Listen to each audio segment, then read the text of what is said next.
I'm Jan Maaske, and I worked on the third piece of our stitchery project. When it was announced that Pastor David's Lenten sermon series was called A Cross-Stitched Life, I thought this could be interesting. I volunteered to work on the cross-stitch project without knowing exactly what it was going to be. When I got my packet of supplies, I knew this project was going to take a lot of faith.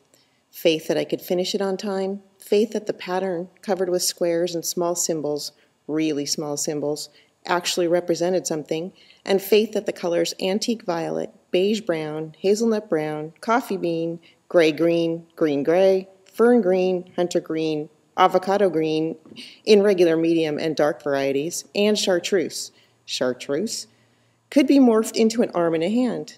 As you can see by the finished piece and 93 hours of work, my faith has been rewarded. While I was working, I came to realize what an apt metaphor a cross-stitched piece is to our faith journeys. In both cases, it all starts with a cross. While each stitch in itself is a cross, the cross I'm referring to is the center cross on the fabric. The most common way to start a cross-stitch project is to mark the center in both directions on your blank piece of cloth. If you made one of these small crosses, you know that the instructions said to fold the fabric to mark these center lines. On a larger piece, you run a thread line in both directions to mark your centers. This becomes your starting point, your reference point, the point where your counting adventure begins. How similar is that to our own faith journeys?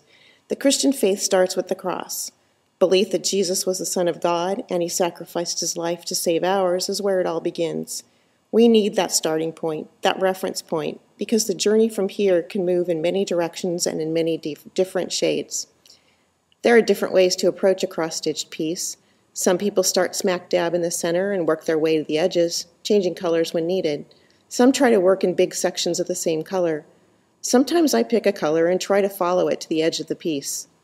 This can sometimes run you into trouble. One misplaced stitch and you've set yourself up for disaster. Stray too far from that center cross without checking yourself at regular intervals, and you can easily find yourself in the wrong place. If you ask my family how often they heard me go, "Ah!" you'll know I strayed down that path a time or two, or more. More frequent checking back to that center cross would have saved me the agony of pulling out completed sections that I'd worked so hard to finish. We all experience the same thing in our own faith journeys.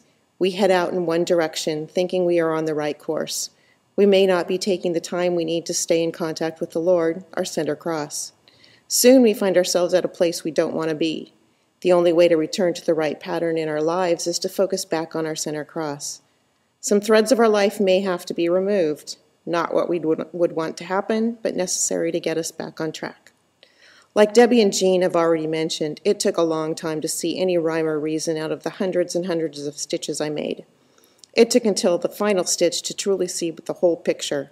The colors didn't seem to make sense, and I got a bit discouraged. This can also happen in our faith journeys. Sometimes it's hard to understand why things happen the way they do. Sometimes life seems hazelnut brown when you'd much rather it be electric blue. I didn't get to use that color in my piece. Just as I had to trust that the pattern knew where I needed to stitch each color, we need to trust that the master pattern maker knows where the colors and stitches of our lives need to be.